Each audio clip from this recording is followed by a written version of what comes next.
This is the image the White House prayed you would never see. Two flags, not one American. The maple leaf of Canada pressed side by side with the blue and gold of the European Union, fluttering above a podium in Toronto, while the stars and stripes is nowhere in sight. As of Thursday morning, March 5th, 2026, the diplomatic architecture that has underpinned American economic dominance since the end of World War II just cracked in half. Canada, the single largest buyer of American goods on planet Earth, and the European Union, the largest collective economy America trades with, just signed a sweeping new trade agreement designed to do one thing and one thing only: cut the United States out of the deal. This is not a handshake. This is not a memorandum of understanding. This is a signed, sealed, ceremonial restructuring of the Western economic order.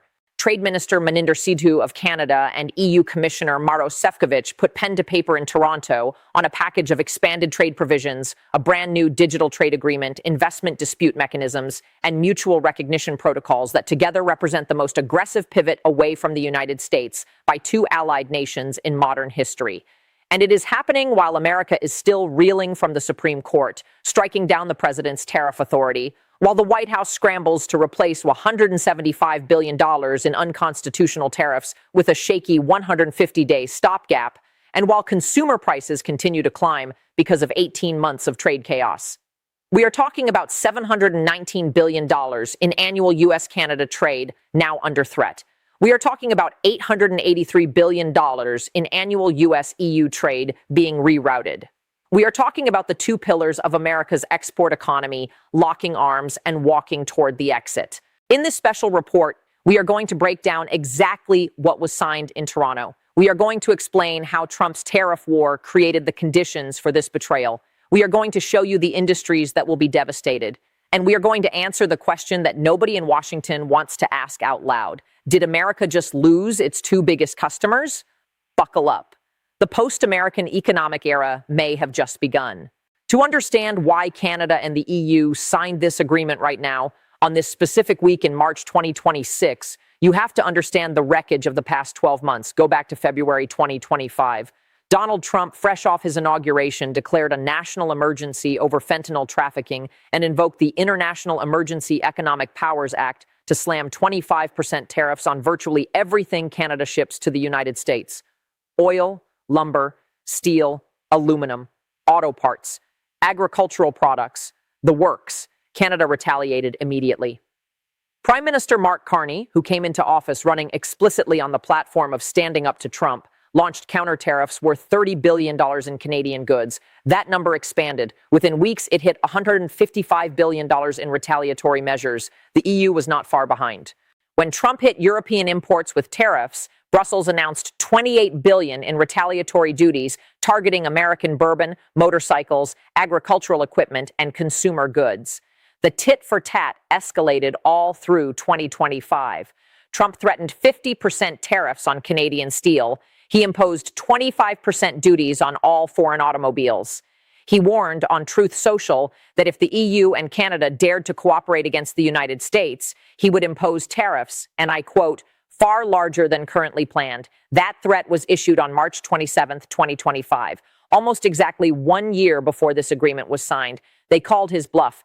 But here is the detail that changes everything, the legal earthquake that cracked the foundation. On February 20th, 2026, the United States Supreme Court, in a 6-3 ruling authored by Chief Justice Roberts, struck down the IEEPA tariffs as unconstitutional. The ruling in Learning Resources, Inc. versus Trump declared that the International Emergency Economic Powers Act does not authorize the president to impose tariffs. Period. Full stop. In one morning, $175 billion in collected tariff revenue was declared illegally collected. Over 330,000 businesses had been overcharged. The entire tariff framework that Trump had used to bludgeon Canada and the EU was invalidated by his own conservative Supreme Court. And here is where it really gets serious. Within hours of the ruling, Trump scrambled. He issued an executive order revoking the IEEPA tariffs and immediately pivoted to Section 122 of the Trade Act of 1974, a dusty, never-before-used provision that allows the president to impose temporary tariffs for balance of payments emergencies. He slapped a 10% global tariff on all imports. The next day, he raised it to 15%, the maximum allowed under Section 122. But the statute has a kill switch. Those tariffs expire automatically after 150 days unless Congress votes to extend them. Congress, where both chambers have already voted to disapprove of Trump's tariff policies, is not going to extend them. The math is simple. July 24th, 2026, that is the expiration date. That is the date America's remaining tariff leverage vanishes entirely. Canada and the EU see that date circled on the calendar. They know the clock is ticking on whatever remains of Trump's trade authority, and they decided to act now while Washington is paralyzed by its own legal chaos. Don't go anywhere. The most explosive part is coming next. Let me walk you through what was actually signed in Toronto, because this is where the technical details become devastating. First, the investment dispute resolution mechanism. Canada and the EU have now established a formal arbitration system for settling investment disputes between their companies and governments. This is significant because it was the one remaining piece of CETA, the Comprehensive Economic and Trade Agreement, that had been stalled for nearly a decade. CETA was signed in 2016 and provisionally applied since 2017, eliminating 98% of tariffs between Canada and the EU. But the investment court system was held up by legal challenges and ratification delays. 10 EU member states, including France, Italy, and Belgium, had not yet ratified it. By signing this new dispute resolution framework, Canada and the EU have effectively bypassed the remaining holdouts and created a functional investment protection system. Canadian companies investing in Europe and European companies investing in Canada now have a legal shield that American companies do not. Second, the Digital Trade Agreement. This is Canada's first ever digital trade negotiation, and it was launched with the EU, not the United States. EU Commissioner Šefčovič and Minister Sidhu formally announced negotiations on a comprehensive digital trade framework covering data sharing, cybersecurity cooperation, digital services, regulatory alignment on artificial intelligence, and the elimination of customs duties on electronic transmissions. This is the trade architecture of the future: digital commerce, data flows, AI governance, and America is not at the table. Third, the Mutual Recognition Agreement for Architects. This sounds small. It is not. Canadian architects now have streamlined access to Europe's $1.1 trillion construction market. This is the template. Architects today, engineers tomorrow, medical professionals next year. Once you build the pipeline for professional recognition across borders, the flow of human capital follows. The talent goes where the doors are open. And here is what nobody is talking about. This agreement was announced at an event co-hosted by the Toronto Region Board of Trade and the Economic Club of Canada. The people in that room were not politicians. They were CEOs. They were investors. They were the people who actually move capital. The message from that room was unmistakable. Canada is open for European business. The subtext was equally clear. If America keeps slamming the door, we will build a new house. Let me explain why this creates a liquidity crisis for American exporters, because this is the mechanism that will hollow out the heartland. Canada buys $336 billion worth of American goods every year. That makes Canada the single largest export destination for the United States. Not China, not Mexico, Canada. We are talking about Michigan auto parts, Iowa corn and soybeans, Texas energy equipment, Pennsylvania steel, Wisconsin dairy, Ohio machine tools. When Canada diversifies, when Canada starts sourcing from Europe instead of the United States, those orders evaporate. And they don't come back because trade relationships, once broken, create new supply chains that become permanent. The EU is the world's second largest importing market for goods. Combined, the EU's 27 member states represent a consumer base of 450 million people with high purchasing power. When that market opens wider to Canadian goods and Canadian professionals, it simultaneously narrows for American ones. Here is the math of destruction. Before CETA, only 25% of EU tariff lines on Canadian goods were duty-free. After CETA, 98% became duty-free. Now, with the expanded agreement, the remaining friction is being removed. Every percentage point of tariff advantage Canada gains in Europe is a percentage point American exporters lose. Meanwhile, American goods entering Europe face a 15% Section 122 tariff from Washington's own hand, plus whatever retaliatory tariffs Brussels has left in place. American companies are being taxed twice. Canadian companies are being taxed zero. Who wins that math? It gets worse. Usually, when a country faces trade isolation, it has time to adjust, renegotiate, pivot. But the Section 122 tariffs expire in July. After that, Trump has no clear legal authority to maintain meaningful tariffs without congressional approval. So the very tariffs that are supposed to give America leverage are the same tariffs that are driving its allies into each other's arms, and the leverage disappears in 4 months. This is strategic suicide. And here is where it really gets serious. This is not just about trade volumes. This is about the architecture of alliances. Since 1945, the Western economic order has been built on a simple premise. The United States provides security, and in exchange, its allies integrate their economies with America's.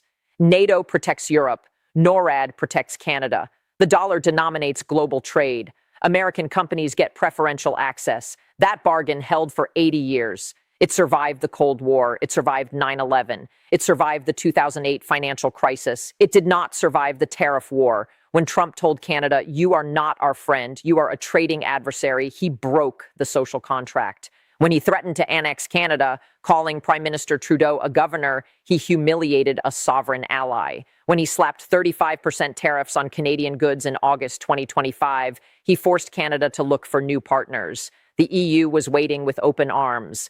EU Commissioner Šefčovič said it explicitly in Toronto. He stated that countries across the world are striving to increase trade and diversify away from the United States. He said that out loud, in public, on camera, at a signing ceremony for a trade deal designed to replace American economic influence.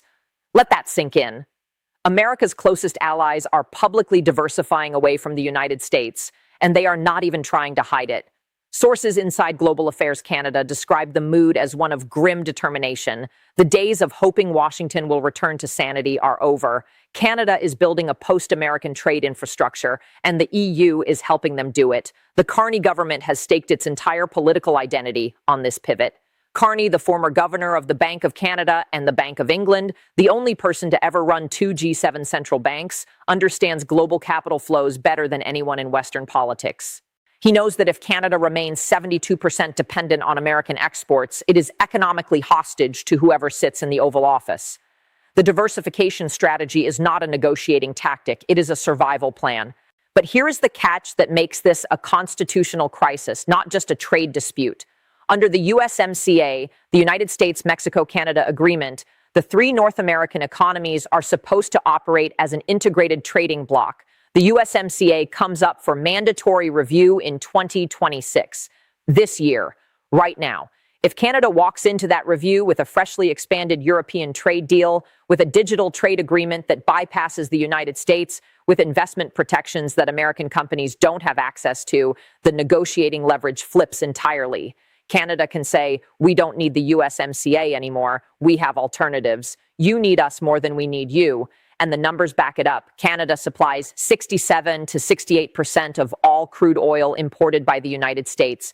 Canada is the primary supplier of potash, the fertilizer that American agriculture cannot function without. Canada controls the St. Lawrence Seaway, the Great Lakes shipping corridor, and the power grids that keep the northern states lit. The Gordie Howe International Bridge, a critical new infrastructure link between Detroit and Windsor, is mired in a dispute because Trump threatened to block its opening in February 2026. Every point of economic integration that was supposed to bind Canada to America is now a pressure point that Canada can use in reverse. And the EU brings its own arsenal. The EU is the largest commercial partner of the United States when measured as a bloc. That $883 billion in trade is the oxygen supply for American multinational corporations. BMW, Airbus, Siemens, Volkswagen, they all have massive operations in the United States. If the EU decides to retaliate further, if they decide to pull investment, the job losses hit red states as hard as blue ones.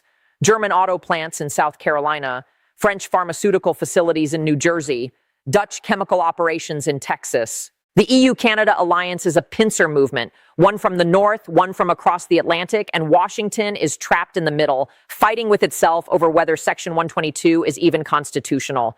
Let's push this to the extreme. What happens when the Section 122 tariffs expire on July 24th? Congress is not going to vote to extend them. The midterm elections are coming. Every Republican in a swing district knows that voters are paying $700 more per household because of tariffs. The Tax Foundation has calculated that number. It is not theoretical. It is showing up in grocery bills, in car prices, in construction costs. So come late July, America's tariff authority collapses. And Canada and the EU will have spent those 4 months deepening their own trade relationship, building new supply chains, signing new contracts, locking in European buyers for Canadian resources that used to flow south. The damage becomes structural, permanent, irreversible. History teaches us that economic alliances, once shattered, take generations to rebuild. Look at Britain after Brexit. The trade deals they signed after leaving the EU were worse than what they had before, always. Every single one. The leverage disappears the moment you leave the table. America has not left the table. America has flipped the table, set it on fire, and then complained that nobody wants to eat dinner anymore. What does China think when it sees this? What does Russia think? They see the Western alliance fracturing over tariffs. They see America's two closest economic partners signing agreements specifically designed to reduce dependence on the United States. They see a Supreme Court that just told the president his trade strategy was illegal. They see a country that cannot project economic stability, let alone economic leadership. This emboldens them. If America cannot hold its own alliance together, how is it going to hold the line in the South China Sea? How is it going to enforce sanctions on Russia? The projection of power relies on the projection of unity. That unity is gone. We are watching it dissolve in real time in a conference room in Toronto with champagne glasses and signing pens. This is not just a trade story. This is the stress test of American economic supremacy. For 80 years, the United States has been the indispensable nation, the market everyone wanted access to, the currency everyone held reserves in, the consumer of last resort. That status was never guaranteed by God or nature. It was earned through relationships, through reliability, through the promise that America would be a stable, predictable, fair trading partner. 18 months of tariff chaos, Supreme Court smackdowns, and Truth Social threats have incinerated that reputation. The founders understood this. They placed the power to levy tariffs in Article 1 of the Constitution with Congress, specifically because they feared a monarch using trade as a weapon of personal spite. The Supreme Court just reaffirmed that principle. And still, the White House is scrambling for workarounds, for loopholes, for any statutory thread it can pull to keep the tariff machine running. Meanwhile, the rest of the world is not waiting. They are building a future without us. So as we head into the spring, watch for three things. Watch the USMCA review negotiations. If Canada comes to the table demanding a complete restructuring of the agreement, the trade war enters its final phase. Watch the Section 301 investigations that the White House has launched against major trading partners. If those investigations result in new tariffs before July, expect immediate retaliation from the EU and Canada, coordinated this time because they now have the infrastructure to do it together. And watch the European Parliament. If the remaining 10 member states accelerate ratification of CETA's full provisions, including the investment court system, the EU-Canada economic relationship becomes a permanent structural alternative to American trade. It won't be a tweet. It won't be a Truth Social post. It will be a quiet signing of documents in Brussels and Ottawa that rewires the global economy away from Washington. For one man sitting in the Oval Office, watching his two biggest customers shake hands and walk away, this is the nightmare scenario. Not impeachment, not indictment, not even the Supreme Court ruling against him. This, the moment the money goes somewhere else, the moment America's leverage becomes America's isolation. The flags in Toronto told the story. Maple leaf and EU blue. No stars, no stripes. The alliance has shifted, the trade has moved, and the history books will mark this week, the first week of March 2026, as the moment the post-American economic order began to take shape. Subscribe, stay tuned, because what comes next will determine whether this is a temporary rupture or a permanent divorce. And right now, the smart money is on divorce.